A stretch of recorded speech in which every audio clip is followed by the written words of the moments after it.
Muy buenas tardes, queridos alumnos. En esta oportunidad estamos en la materia de macroeconomía de la carrera de Administración de Empresas y de la carrera de Ingeniería Comercial. Hoy vamos a hacer el inicio de esta materia a través de este curso virtual. Para esto debo señalar en principio que estamos utilizando el Moodle de la facultad, Moodle FCE. En este Moodle de la facultad que ha sido creado para esta materia, vamos a poder comunicarnos entregándoles material, tareas, trabajos, etcétera, etcétera, etcétera. Tenemos bastante material como para poder desarrollar estas clases. Muy bien, y además, si ustedes un poco ya conocen, me imagino, de estos cursos virtuales, se está grabando lo que en este momento estamos desarrollando. Y probablemente si se puede hoy o mañana vamos a poder también subirlo a la plataforma. No se olviden, toda la comunicación va a estar a través de la plataforma. Muy bien, vamos a dar inicio revisando nuestro primer documento que habíamos descargado o que ustedes tienen en su material cuando compraron el programa analítico. Les habían otorgado el primer capítulo de la teoría y de la práctica. Perfecto. Pero ahora eso vamos a relacionar con lo que he dejado yo en esta plataforma que se llama Plan Global. A ver, vamos a entrar al Plan Global.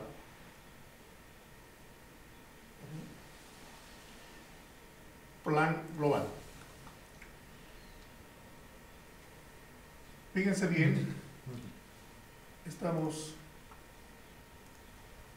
Sí, les recomendamos por favor que apaguen sus micrófonos para que pueda grabarse en mejores condiciones. Cualquier pregunta que quieran hacer, al final les voy a otorgar de 10 a 15 minutos. Ustedes me dirán qué preguntas tienen, etcétera, etcétera. Muy bien, vamos a empezar revisando rápidamente con el plan global. Las clases, no se olviden, siempre van a ser los días martes y jueves de 17:15 a 18:45 en el horario correspondiente y el viernes de 18:45 a 20:15 también en el horario correspondiente. Perfecto, ahora sí, ingresamos al plan global. ¿Qué tenemos en el plan global? Si observamos, ese es el plan global para la carrera de administración para esta gestión, que es una gestión muy especial y muy crítica a la vez. Está programado exclusivamente para 16 semanas. Entonces vamos a tener que hacer los máximos esfuerzos para lograr un 70-80% del avance de nuestro programa analítico. ¿Qué tenemos en este plan global? Toda la información que requieren las autoridades facultativas y universitarias respecto a cada una de las materias de las facultades y de las carreras. Muy bien, ahí en primer lugar tenemos la justificación general de la materia, los propósitos generales de la materia, posteriormente tenemos los objetivos generales de la materia. Si nosotros nos detenemos ahí en objetivos generales, ¿qué nos está diciendo ahí? Todo el panorama dice analizar las bases de la macroeconomía clásica, neoclásica y keynesiana, neokeynesiana a un nivel intermedio de rigurosidad. Segundo, dotar de un manejo instrumental básico de la macroeconomía que comprenda las bases para proseguir con análisis de los temas que amplían el horizonte de esta. Tercero, la aplicación de los diferentes temas a la realidad boliviana es de carácter transversal, es decir, debe estar presente en cada uno de los temas y de los acates. Perfecto. Posteriormente tenemos ya la estructura misma de lo que ustedes tienen en su, ¿cómo se dice? En este caso, tenemos exactamente lo mismo el plan con el programa analítico relacionado. Aquí están los objetivos del primer capítulo, el segundo capítulo, está el contenido de la primera unidad, donde está el capítulo 1, el capítulo 2, y está relacionado con el libro que hemos determinado llevar a cabo durante este curso. Seguimos revisando rápidamente, exactamente lo mismo va a ocurrir con la unidad 2, con la unidad 3, con la unidad 4, con la unidad 5, con la unidad 6, en el cual, si ustedes ven en cada una de las unidades existe una bibliografía específica de cada una de las unidades, en el cual van a encontrar la misma bibliografía, la que está en sus programas analíticos. Muy bien, seguimos hasta el final y queremos ver rápidamente lo que más nos interesa. En este caso, prácticamente tenemos el cronograma de actividades. En este cronograma de actividades, si se fijan bien, está dando como reinicio de actividades, porque habíamos hecho inicio de actividades en el mes de marzo, pero ahora estamos haciendo reinicio de actividades de acuerdo a las resoluciones del Consejo Universitario que han otorgado nuestras autoridades. El reinicio es el 4 de mayo y nosotros estamos en esa semana dedicando a la semana de organización, a la semana de planificación y a la semana de preparación de todo el material para hacer este curso. Hoy, martes 12 de mayo, estamos haciendo la presentación del plan. Tal como ustedes están viendo, está programado. El 14, el 15 está programado y fíjense bien, está programado el primer examen de mesa. Si es que hay alumnos de mesa, ya está definido, comuniquen por favor. El 19 de mayo, ese día van a rendir el examen, aunque yo no tengo muchos alumnos, siempre hay 1, 2 o 3 máximo.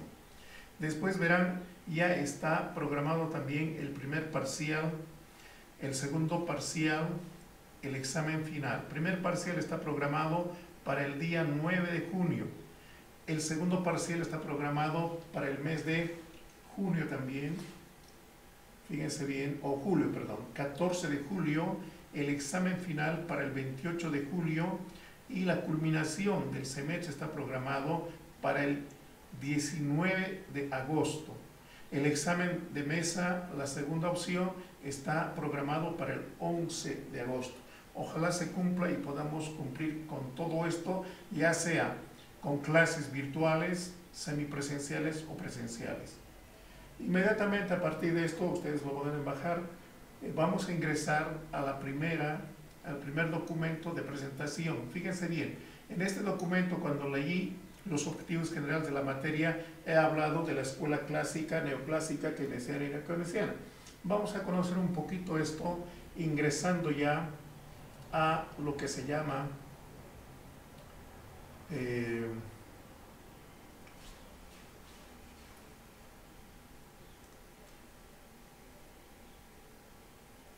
esta es una presentación de la materia realizada por alumnos que han desarrollado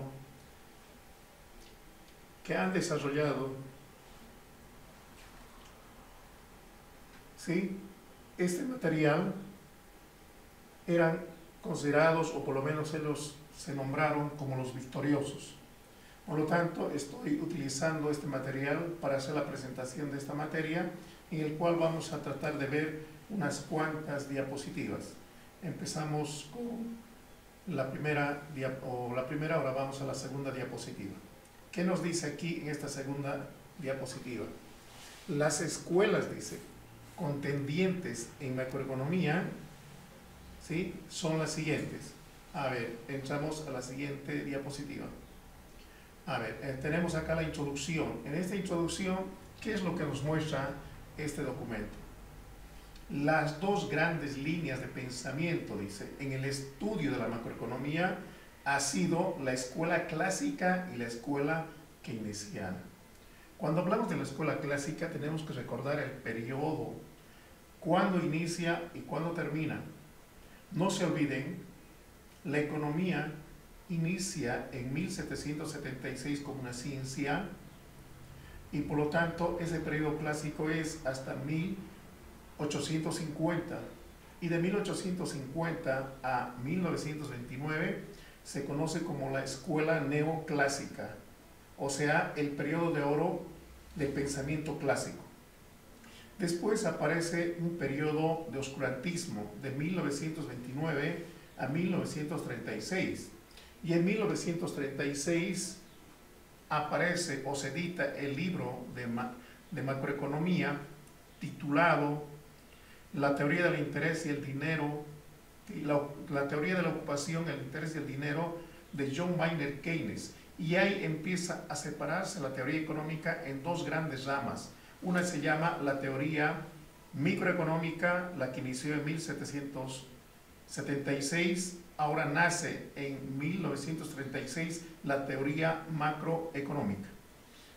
Entonces, ahora ya hemos visto los periodos históricos. Repito una vez más, la escuela clásica inicia en 1776 hasta 1850. En 1850 inicia el periodo neoclásico, el pensamiento neoclásico, hasta 1929, considerado como el periodo de oro del pensamiento clásico. Y de 1929 a 1936 hay un periodo de oscurantismo. ¿Qué quiere decir? Que no hay una escuela en vigencia. Y en 1936 aparece la escuela de Keynes, conocida como la escuela keynesiana. Y entra en vigencia hasta 1970. Ahora, en esta primera etapa, 1929, se considera el periodo de crisis de la primera, ¿sí?, en economía. ¿Qué quiere decir? La economía entra en crisis por primera vez en 1929. En otras palabras, es la crisis del pensamiento clásico y neoclásico. ¿Qué quiere decir? Que en ese periodo el problema o el fenómeno que se presentó en la economía no tenía posibilidades de solución a través de estas escuelas. Tuvieron que esperar 7 años hasta que aparezca el libro de Keynes, y el libro de Keynes da la solución al problema, y ahí nace la macroeconomía, o sea, el pensamiento macroeconómico, y entra en vigencia hasta 1970 a nivel mundial. Y ese periodo es el periodo más conocido como la revolución keynesiana, porque todas las economías del sistema capitalista tienden a crecer increíblemente durante todo ese periodo. Muy bien, ahora, tal como dice al final del párrafo, de estas dos grandes corrientes han ido surgiendo posteriormente nuevas tendencias. Queremos un poco seguir avanzando en esto. Ahora quiero ver qué es lo que nos va a mostrar este documento en la siguiente diapositiva. Aquí nos dice: cabe señalar que el objetivo principal ha sido presentar ideas convencionales. La experiencia muestra lo importante que es mantenerse abiertos a puntos de vista alternativos. ¿Qué quiere decir? Que la escuela clásica, ¿sí?, tiene sus propios puntos de vista, y la escuela keynesiana tiene sus propios puntos de vista. Por ejemplo, la escuela clásica, ¿no es cierto?, considera que la economía debe estar administrada o manejada por el mercado a través de la oferta y la demanda, y no por el Estado. El Estado se convierte simplemente, ¿no es cierto?, si ustedes quieren, en un árbitro, pero ni aún así a veces es aceptado. En cambio, en la escuela keynesiana, el centro de la economía, el que administra, el que maneja la economía, es el Estado y no el mercado. Ahí hay una primera diferencia. Estos detalles vamos a ir conociendo en esta presentación. A ver, veamos quiénes forman parte de la escuela clásica. A ver, aquí está en su fotografía John Stuart Mill.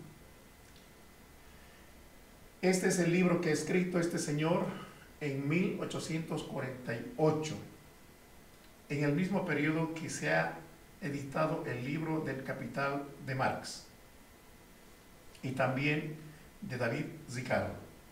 ¿Qué dice este señor? Señaló que hay dos tipos de leyes que rigen la economía. ¿Cuáles son esos dos tipos? Dice. Primero, la producción influenciada por la naturaleza.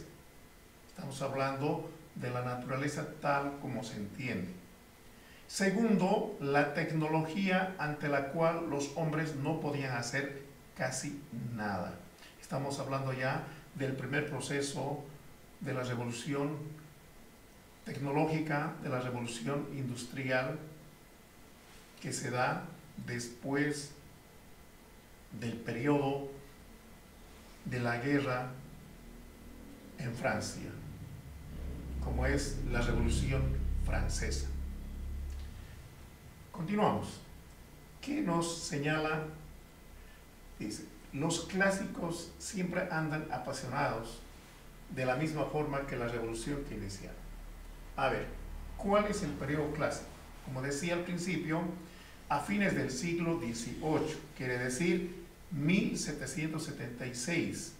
Los economistas se han preguntado, dice, si la economía de mercado tenderá a largo plazo a moverse hacia un equilibrio de pleno empleo sin la necesidad de intervención del gobierno. Esa fue su primera preocupación de los clásicos. Por eso que llegaron a la crisis en 1929, donde el mercado no podía dar solución al problema o al fenómeno que se presentó en ese periodo. Seguimos. Entonces, el enfoque clásico sostiene, dice, que los precios y los salarios son flexibles. Me paro ahí, cito. ¿Qué quiere decir flexibles? Que los precios y los salarios, a través del mercado, a través de la oferta y la demanda, estamos recordando microeconomía, por si acaso, la macro nace en la microeconomía, puede subir o puede bajar. Y eso nos está diciendo flexibilidad no solamente en los precios, sino también flexibilidad en los salarios. ¿Quién determina los precios? ¿Quién determina los salarios en esta escuela o en este enfoque clásico? El mercado a través de la oferta y la demanda, de los bienes y los servicios y a través de la oferta y la demanda del trabajo. Y que la economía, dice, es estable de manera que se mueve automática y rápidamente hacia su equilibrio de pleno empleo. Aquí viene ahora, los clásicos han acuñado esto, lo que se llama pleno empleo. ¿Qué entendemos por pleno empleo? Pleno empleo quiere decir el uso del 100% de todos los factores productivos, 100% de la mano de obra, 100% del capital y 100% de los recursos naturales. Pero eso es simplemente un planteamiento teórico, por eso dice enfoque clásico. En la realidad no es posible hacer uso del 100% de los factores. Siempre va a haber algo que no llegue al 100%. Normalmente se trabaja con 60, 70, máximo 80%. Eso lo vamos a ver las razones más adelante. Seguimos. En el pensamiento clásico, ¿quién es el que ha influido? Más conocido, ¿no es cierto?, como una escuela anterior a los clásicos, ¿sí? Y este fue prácticamente liderizado por este señor Say. Este señor es el médico de la corte de Luis XV. Entonces, él ha creado lo que dice Ley de los Mercados de Say. ¿Qué significa esto? Que el señor Francisco Juan Bautista Say, que nació en 1767 y vivió hasta 1832, pues ha creado una obra para que nosotros podamos entender cómo era la economía en ese periodo. Entonces, ¿cuál es su frase más importante de Say? Que la oferta crea su propia demanda. Eso está vigente en el pensamiento clásico y neoclásico. Prácticamente este señor ha dado las bases para esta escuela. Pero en ese periodo funcionaba así. La oferta crea su propia demanda. En la actualidad, en el siglo XXI, en algunos sectores también se está dando esto. Voy a dar dos ejemplos. El primero, ¿qué pasó, no es cierto, con el 23 de junio? El 23 de junio se considera la noche de San Juan. Pero en la noche de San Juan nosotros teníamos costumbres tradicionales distintas a las que actualmente la juventud está viviendo. En la actualidad, ¿no es cierto?, todos, los pobres, los ricos, los de la clase media, etcétera, etcétera, ¿sí?, se han acostumbrado a consumir, por ejemplo, los famosos hot dogs. Eso recién hace 10, máximo será 15 años atrás. Antes era otra la realidad. Pero entonces ahí viene, otra vez, la oferta crea su propia demanda. Segundo ejemplo, ¿qué pasa, por ejemplo, el 23 de julio? Día de la Amistad. ¿Quién lo ha creado? Probablemente alguna empresa o imprenta que producía tarjetas y no los vendía durante el año, entonces ha creado, solamente se vendía a fin de año, que era Navidad, pero ahora ha creado el Día de la Amistad y ahí aparecen montones no solamente de tarjetas, sino de arreglos florales, de arreglos de regalos para poder obsequiar a las amistades. Entonces ahí aparece también otra vez como vigente, la oferta crea su propia demanda. Eso es lo tradicional en los clásicos. Seguimos. Entonces tenemos dos proposiciones. Por un lado, los productos se cambian por productos. Eso quiere decir trueque. No había en determinados periodos el dinero, y como no había dinero, entonces lo que se acostumbraba era hacer un trueque, un intercambio de un producto por otro producto. Si observamos el gráfico de la izquierda, está cambiando una vasija de barro, ¿no es cierto?, por un animalito. Entonces están de acuerdo ambos y por lo tanto se están intercambiando. Pero cuando aparece ya el dinero, entonces la demanda de bienes está constituida por otros bienes, pero como intermedio está el dinero. Pues el dinero nace históricamente y tradicionalmente para que no ocurra el trueque. Quiere decir que la economía va avanzando y hay que hacer montones de transacciones y por lo tanto no se puede estar intercambiando objetos por objetos indefinidamente. La única posibilidad que tenemos ahí es de intercambiar primero con el dinero, que es el equivalente general de todas las cosas, para comprar otras cosas. Bien, entonces, dentro de este grupo de los clásicos tenemos, primero, después de Adam Smith, que es el padre de la teoría económica, que nace en 1776, la teoría económica, ¿no?, cuyo libro se conoce como La riqueza de las naciones, ¿sí? Ese es el inicio de la teoría económica. Muy bien, aparece David Ricardo escribiendo su libro en 1817.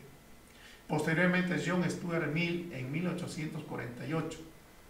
Alfred Marshall en 1890. A ver, me paro aquí. Pigou posteriormente. Inicia con el periodo neoclásico el pensamiento de John Stuart Mill. Y continúa Alfred Marshall. Alfred Marshall es el máximo representante de la teoría neoclásica o el periodo de oro del pensamiento clásico. ¿A qué se refiere con eso? Que antes de este periodo la economía era más teórica que práctica. ¿Qué quiere decir? Que hacía muy poco uso de las matemáticas. En cambio, este señor John Stuart Mill y Alfred Marshall lo que hacen es introducir matemáticas a la teoría económica. Y ahí aparece, repito, la gran revolución de ese periodo. Y con eso logran revolucionar. Pero también aquí tengo que ser bastante enfático. Alfred Marshall, aunque no crean, llega a ser el profesor del creador de la teoría macroeconómica, de John Maynard Keynes. O sea, ha sido formado John Maynard Keynes en la escuela neoclásica, pero después se declara hereje y crea su propia escuela de pensamiento. Seguimos. Fíjense bien, estamos hablando de esto. La introducción de las matemáticas en la teoría económica. Y si observamos, aquí hay bastante, una cosa que ustedes no me van a poder al principio, pero después voy a hablar, seguramente en la teoría microeconómica no les han hecho esta explicación. La cantidad está en el eje de abscisas y el precio está en el eje de ordenadas. Normalmente esto ocurre en la teoría microeconómica. En matemáticas, la variable independiente está en la abscisa y la variable dependiente está en la ordenada. Pero, ¿cuál habría sido la razón en ese periodo de los matemáticos? Tal vez no se entendían bien con los economistas, Y para hacerles entender a los economistas, fíjense bien este gráfico. Me está diciendo que en el eje de ordenadas tengo el precio y en el eje de abscisas tengo la cantidad. OA quiere decir, esta línea vertical significa oferta agregada, es una vertical. En cambio, la demanda agregada es una curva con pendiente negativa. Entonces, fíjense bien, esa oferta agregada representa a la producción potencial, quiere decir a la máxima producción de la economía. Ahora, si ustedes observan el gráfico en el eje de ordenadas, P aparece y P sub 1 más abajito. Eso quiere decir,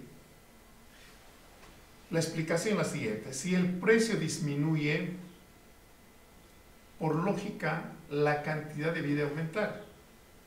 Pero como es la producción potencial, aunque el precio disminuya, tenemos la misma cantidad, ¿no es cierto?, en la oferta agregada. No varía. Entonces, este tipo de detalles, ¿qué es lo que nos está mostrando? Que al estar el precio en el eje de ordenadas, rápidamente cualquier persona se puede dar cuenta si sube o baja. Entonces estamos mostrando esto, si sube o baja.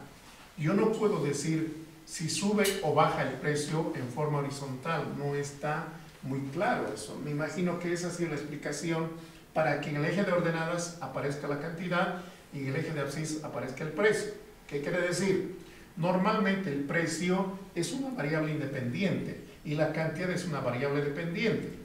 Y por lo tanto, en la teoría microeconómica, si ustedes se dan cuenta, la variable dependiente está en el eje de abscisas y la independiente está en el eje de ordenadas.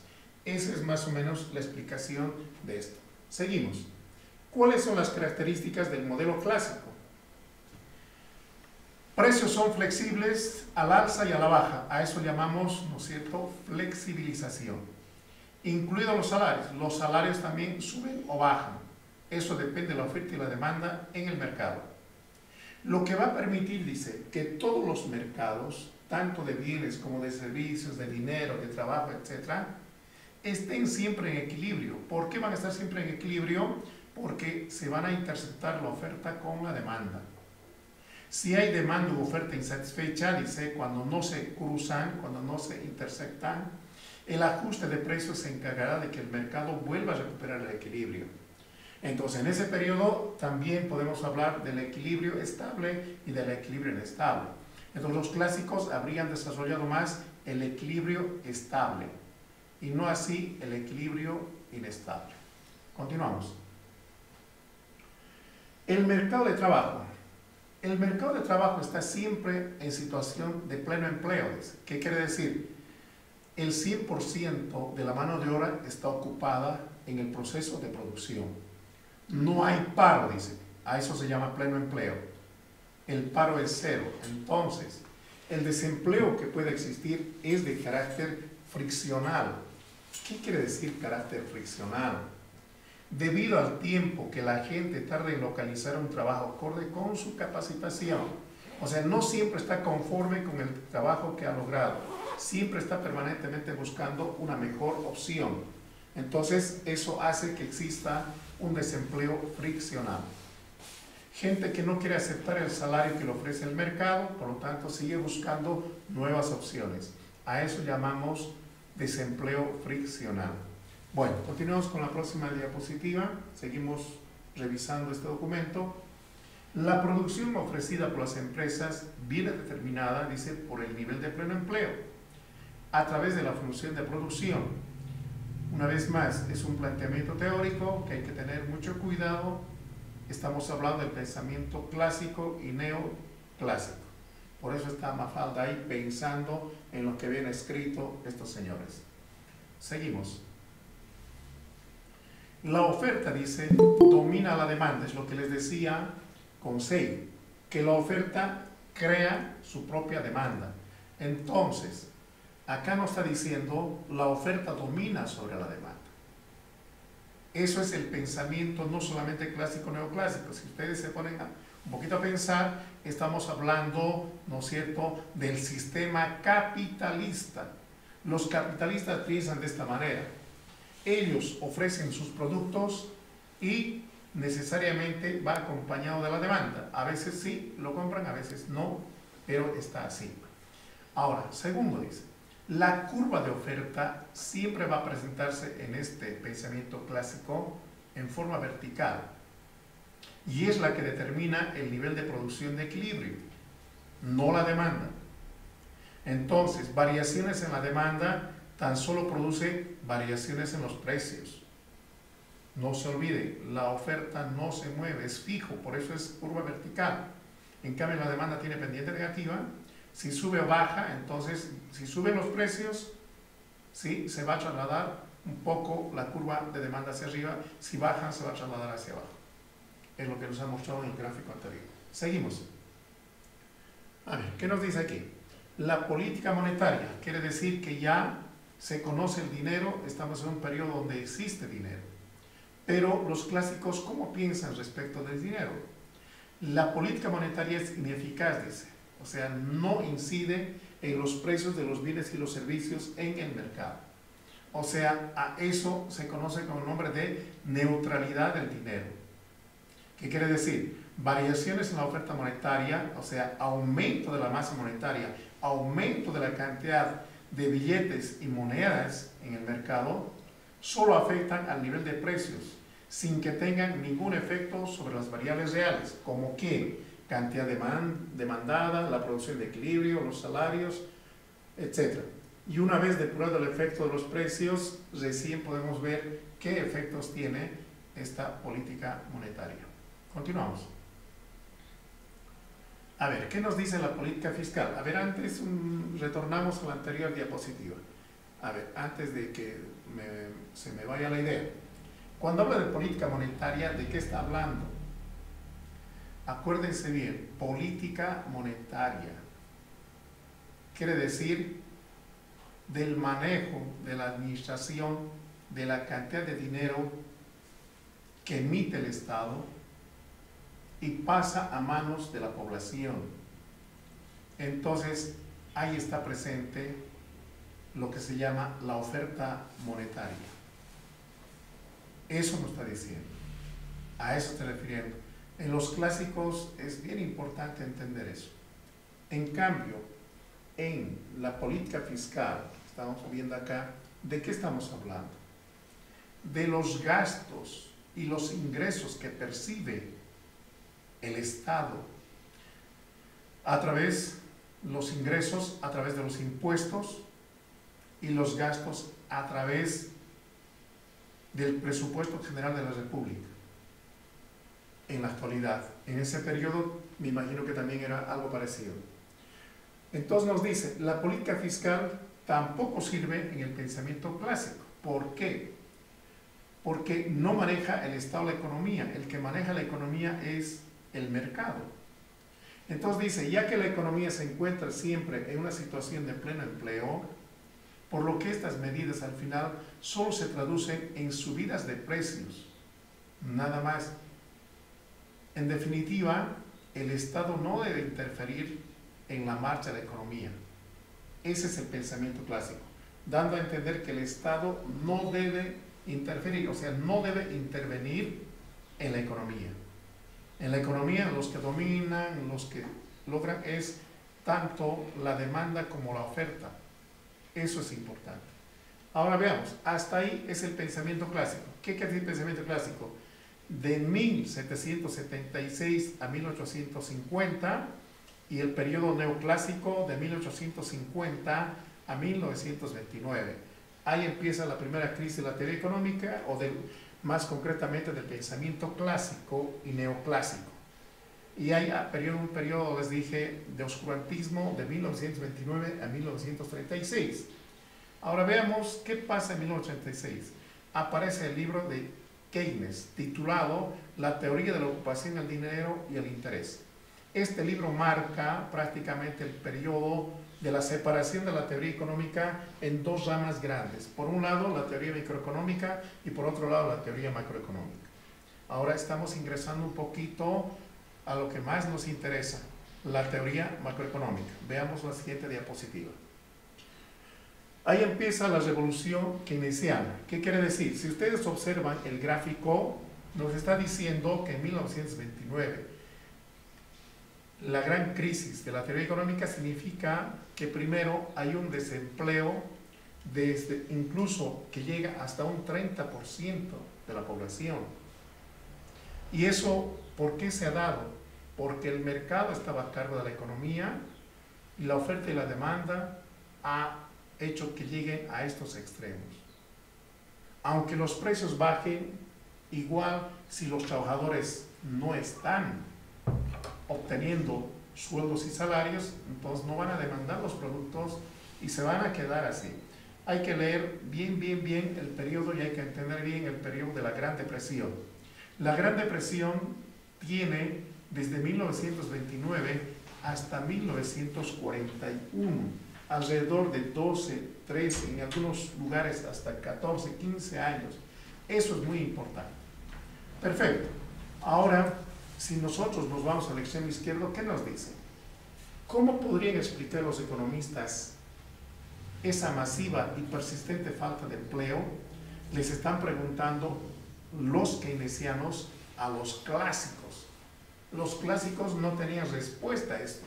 Por eso estoy hablando de un periodo de oscurantismo. Quiere decir, no se solucionó este problema hasta 1936. Entonces, ¿qué hizo Keynes para que esto se resuelva? Pues en su libro indica que el que tiene que administrar la economía y el que tiene que hacerse cargo de la economía es el Estado. El Estado es el que define los precios de todos los bienes y los servicios, incluido, ¿no es cierto?, el precio, o sea, del trabajo, que es el salario. Con eso retornaron poco a poco a regularizar la economía. Ese fue el planteamiento y la solución que dio Keynes. Que la economía no esté en manos del mercado, sino que la economía esté en manos del Estado. El Estado es el que se hace cargo de la economía y da, o sea, abre fuentes de trabajo, etcétera, etcétera, etcétera, y se va regularizando nuevamente la economía. O sea, desde 1936 hasta 1970 se conoce como el periodo, ¿sí?, de la revolución keynesiana. ¿Qué quiere decir revolución keynesiana? Que todas las economías del sistema capitalista tienden a crecer. Ese fue el éxito de este libro. Seguimos el siguiente. A ver, lo vamos a conocer. Ahí está el libro de John Maynard Keynes, su libro original, La teoría general del empleo, el interés y el dinero. Entonces, este es John Maynard Keynes, lo pueden conocer. Una persona que realmente fue brillante. Está considerado como los 10 economistas más brillantes de la historia de la humanidad. A ver, vamos a ver un poquito su pensamiento, que esto ya es parte del avance de la materia en la cual nos vamos a inmiscuir en este curso. Primero, ha acuñado dos términos que son fundamentales, lo que es la demanda agregada y lo que es la oferta agregada. Son dos conceptos que al principio no había la posibilidad de entender, pero acá recién vamos a entender qué es la demanda agregada. ¿Qué quiere decir? Si comparamos con la teoría microeconómica, en la teoría económica tenemos la demanda total y la oferta total, pero también tenemos, ¿no es cierto?, si ustedes quieren, la demanda agregada y la oferta agregada, simplemente como la sumatoria de las demandas individuales o como la sumatoria de las demandas o de las ofertas individuales.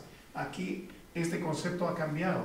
Cuando hablamos de la demanda agregada, es de la demanda de todos los seres humanos de una determinada población que requieren determinados productos. La oferta, lo mismo, es el total de bienes producidos por todos los sectores que van hacia el mercado. Son conceptos distintos prácticamente. Estamos hablando de todos los bienes y de todos los servicios en macroeconomía. En cambio, en microeconomía estamos hablando de la oferta y la demanda de un solo bien, de un solo producto. O sea, el mercado, por ejemplo, del pan, el mercado de la galleta. Y ahí tiene El mercado del pan, la curva de demanda y la curva de oferta. En lo mismo, en el mercado de la galleta tiene la curva de demanda y la curva de oferta. En cambio aquí, cuando hablamos en macroeconomía de demanda agregada, oferta agregada, estamos hablando de la cantidad total de bienes y servicios que genera la economía. Por eso señala más abajito, definitivamente la oferta dice, según el pensamiento keynesiano, no crea su propia demanda. Entonces está refutando completamente a la ley de Say, al pensamiento clásico y neoclásico. Por eso se declaró hereje para imponer sus ideas y para imponer su pensamiento y su escuela. Sino que ésta puede existir por sí misma, dice. ¿Qué quiere decir? Sin estar en el pleno empleo, puede llegar al equilibrio macroeconómico. Eso nos está diciendo. Esa es la base fundamental, el pilar fundamental del pensamiento de Keynes. Seguimos revisando. A ver, ¿qué significa eso? La esencia del argumento de Keynes dice que la oferta agregada no es una curva vertical, es una curva más bien creciente, con pendiente positiva. En cambio, la demanda sigue siendo de pendiente negativa. Pero ahora hay un cambio total con la teoría microeconómica. En el eje de ordenadas aparece Y. ¿Qué es Y? El total de la producción. El total de bienes y servicios que ha generado la economía en un determinado país. Y en el eje de ordenadas tenemos el precio. Entonces, ¿aquí qué me está diciendo? Si el precio sube de P sub 0 a P sub 1, la producción aumenta de Y sub 0 a Y sub 1. ¿Eso qué quiere decir? Que la demanda agregada se ha trasladado de forma paralela hacia arriba. Y por lo tanto puede haber diferentes puntos de equilibrio, como en este caso, ¿sí? Y pueden no estar en el pleno empleo. A eso está refiriendo. La satisfacción de las necesidades, no obviamente de todos los sectores, sino de algunos sectores de la economía donde están satisfechos. A ver, vamos a seguir revisando un poquito más. A ver, aquí qué es lo que nos está mostrando. Por un lado, en el lado izquierdo tenemos la teoría clásica, en el lado derecho tenemos los economistas keynesianos, que plantean en sus teorías y en sus políticas. En la teoría clásica nos dice, los salarios y los precios son flexibles. ¿Qué quiere decir? Borran rápidamente cualquier exceso de oferta o demanda y rápidamente se establecen el pleno empleo y la utilización plena de la capacidad productiva. Así piensan los clásicos. En cambio, los keynesianos dicen, desean complementar las políticas de, por ejemplo, desempleo, que no se toca en los clásicos. Habla del pleno empleo y ahí se termina. En cambio, aquí ya nos está planteando el problema del desempleo que se ha generado con la Gran Depresión en 1929. Ahí empieza el pensamiento de Keynes. Dice que eso podemos resolver mediante políticas monetarias y fiscales adecuadas para controlar los excesos del ciclo económico. ¿Qué quiere decir? Que son fundamentales tener conocimiento sobre políticas monetarias y fiscales para lograr el equilibrio macroeconómico. A eso se está refiriendo Keynes. Eso es lo que vamos a avanzar en este semestre y vamos a tratar de entender al finalizar el semestre. Muy bien, vamos a un poquito más adelantar algunas cosas. Seguimos comparativamente analizando ambas escuelas de pensamiento. En la primera tenemos la teoría clásica, en la segunda economistas keynesianos. ¿Qué es lo que nos señala? Si la economía tiene potentes fuerzas de autocorrección en salarios y precios flexibles, que ayudan a mantener el pleno empleo. No existe, porque ya nos han demostrado históricamente, con la Gran Depresión de 1929, no hay esa posibilidad. Entonces hay que volcar esta forma de pensar de los clásicos y hay que pensar como plantea Keynes. Entonces para esto me imagino que vamos a seguir revisando. ¡Ay, qué pena! No ha salido muy bien en la diapositiva. Nos dice, ¿qué es lo que pasa con el enfoque monetarista? Es prácticamente el periodo de 1970. ¿Por qué duró hasta 1970 el pensamiento de Keynes? porque en 1970 se da la segunda crisis de la teoría económica, más concretamente la crisis del pensamiento keynesiano. ¿Qué quiere decir eso? Que aparece un fenómeno nuevo llamado no solamente desempleo como en 1929, sino se llama estanflación. ¿Qué quiere decir este fenómeno llamado estanflación? En 1970 se llama estancamiento económico con alta inflación. O sea, el pensamiento clásico, keynesiano, no pudo resolver este fenómeno.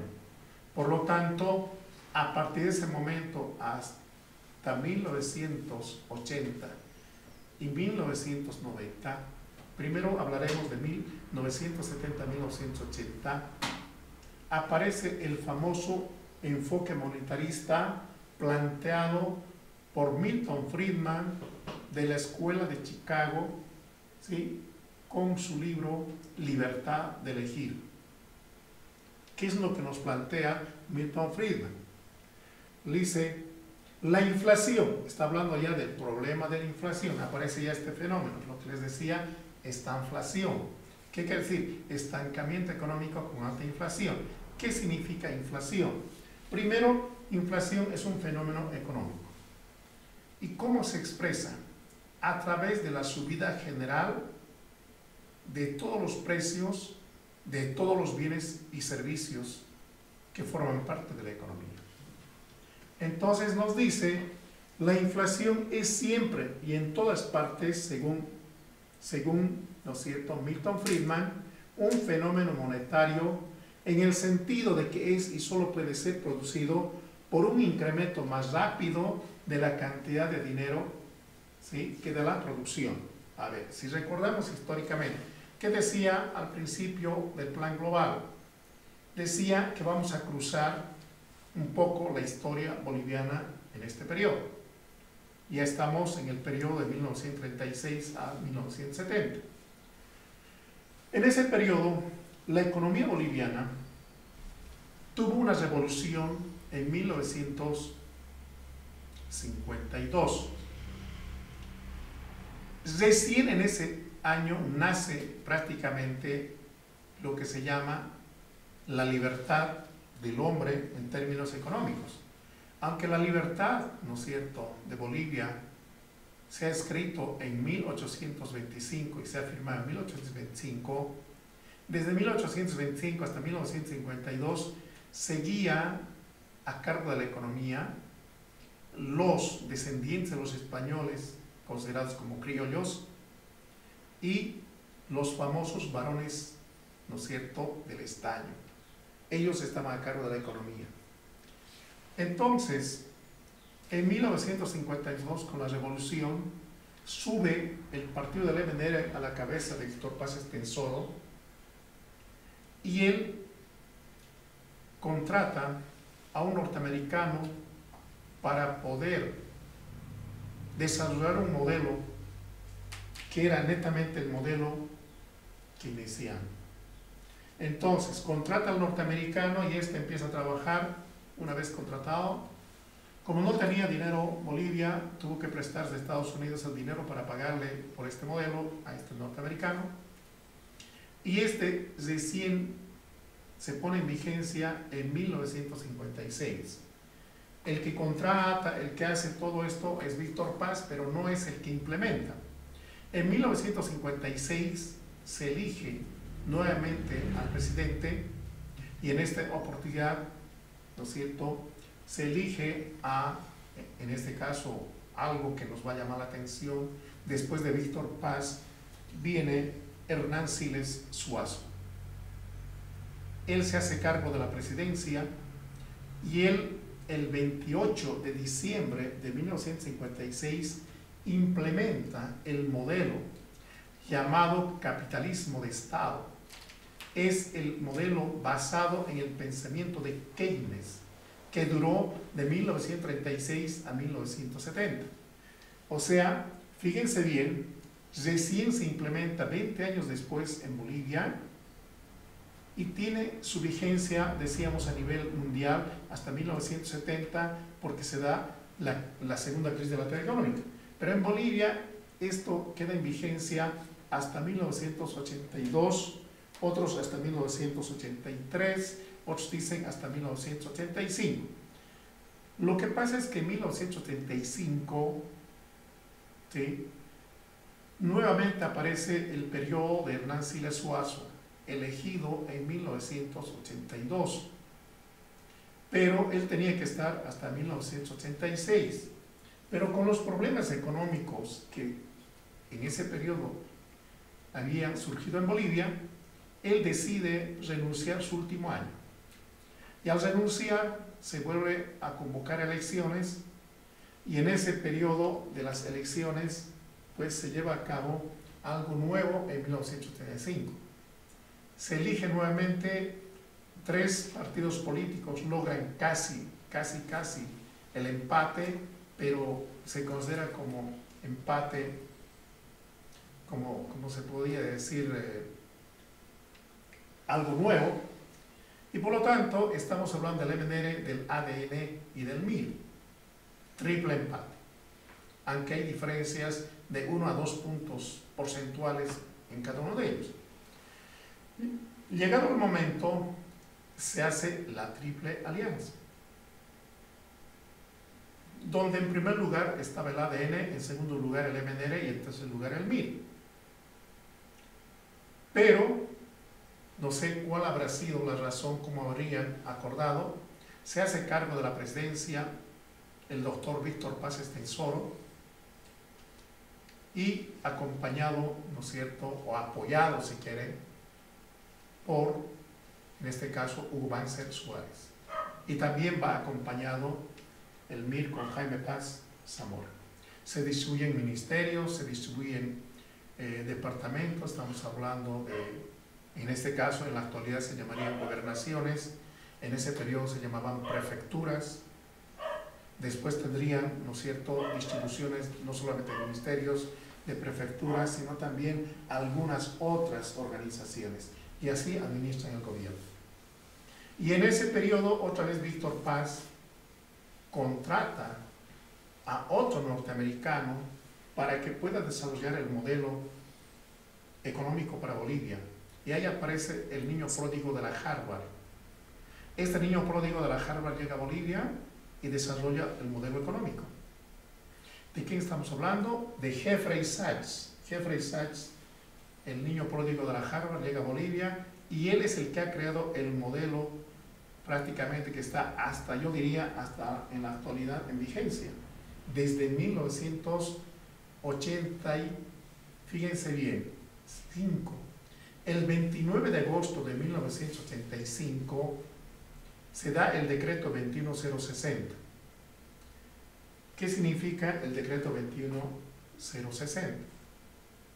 El modelo neoliberal entra en vigencia, y ahí aparece en una crisis el 2003, cuando renuncia, en este caso, Gonzalo Sánchez de Lozada, y deja el gobierno al actual postulante a presidente. Estoy hablando de Carlos de Mesa, que estaba en ese periodo como vicepresidente.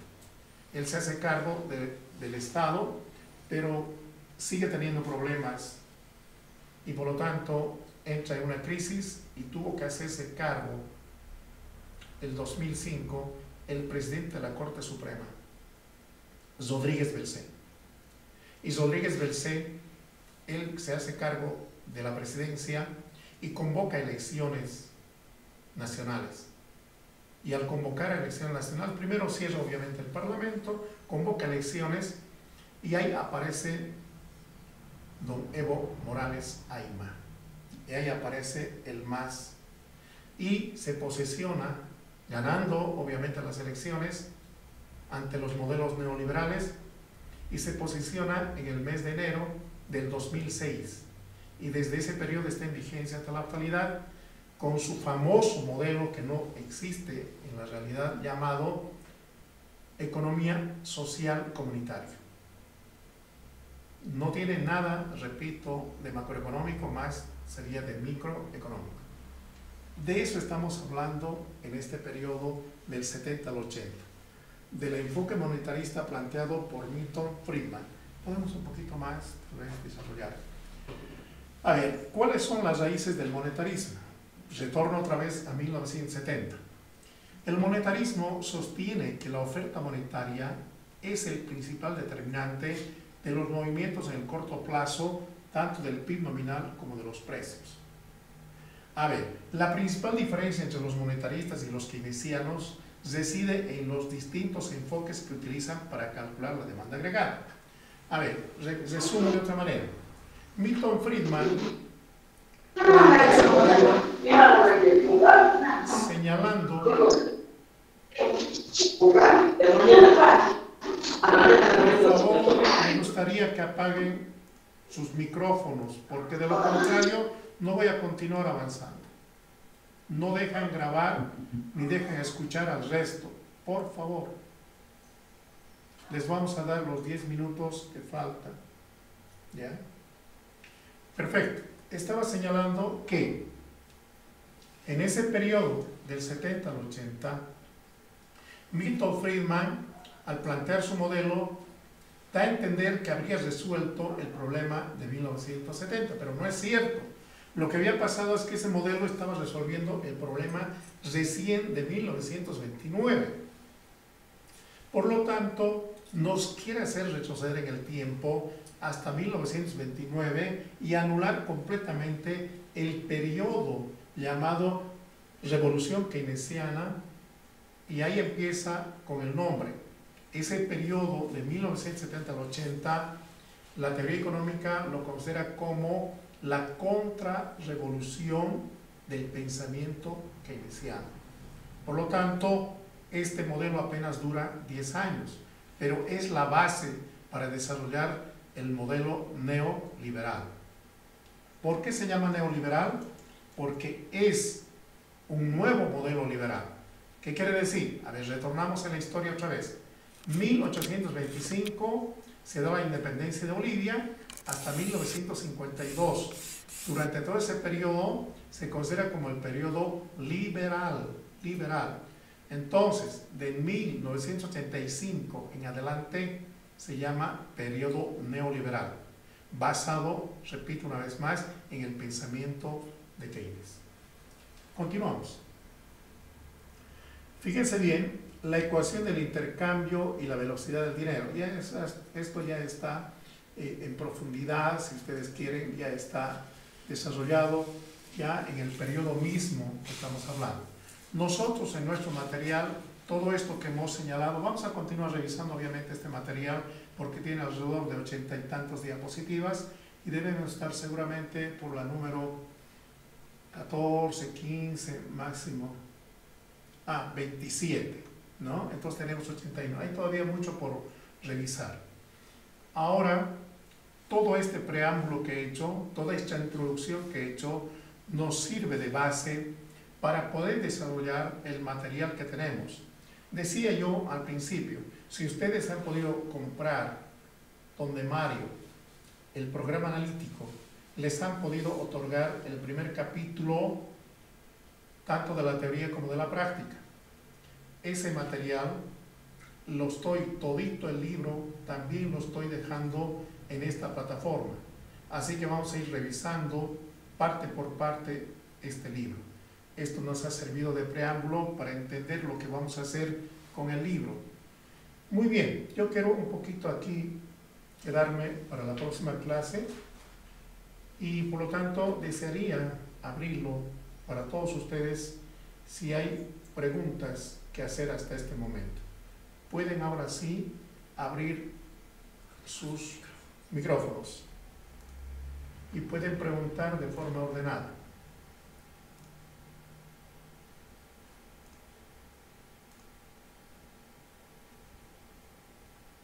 Si tienen alguna pregunta, estoy dispuesto a responderles.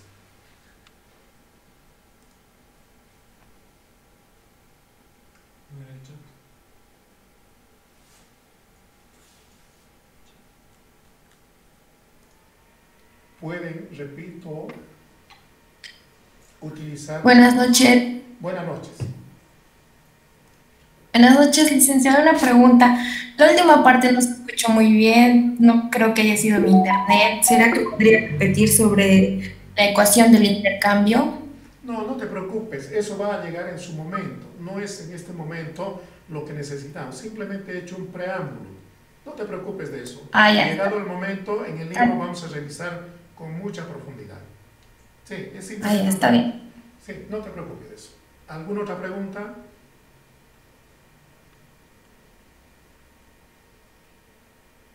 Ustedes tienen este material por si acaso en la plataforma.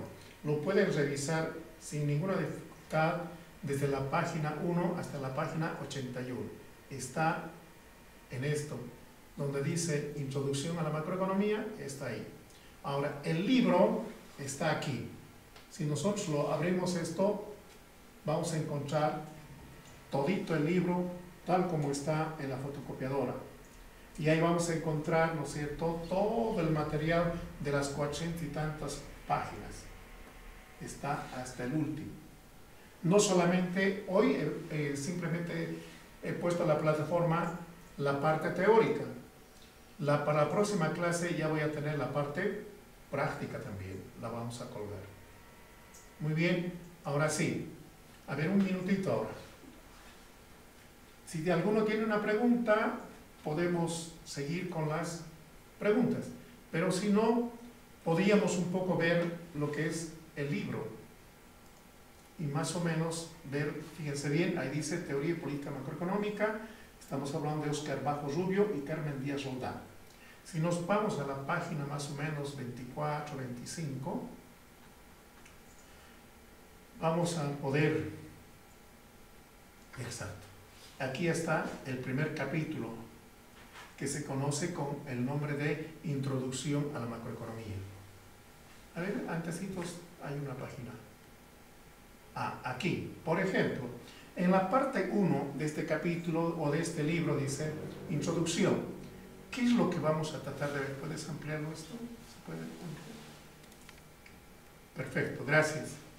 Fíjense bien, dice, el objetivo de la parte 1, eso está también en la plataforma, es presentar una introducción al análisis macroeconómico, el concepto, el método, o sea, ¿cuál es el concepto de macroeconomía? ¿Cuál es el método de la macroeconomía? ¿Estamos de acuerdo?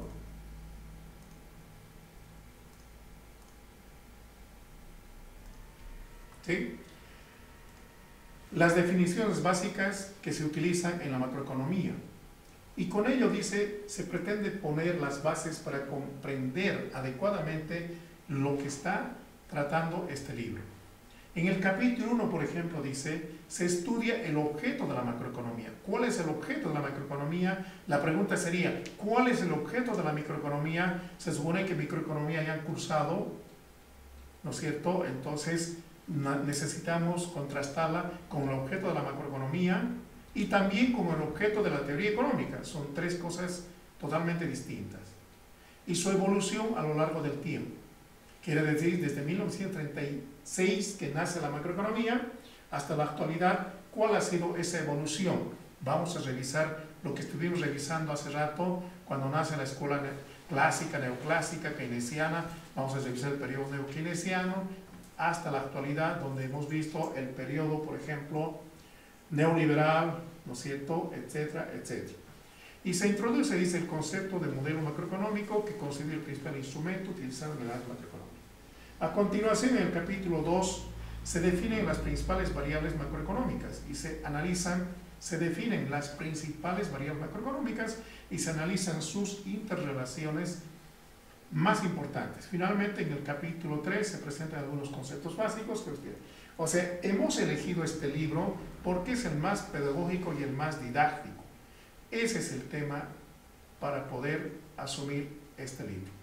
Muy bien, la próxima clase ya estaremos, si lo suben un poquito más, ya estaremos en el primer capítulo. A ver, revisen un poquito.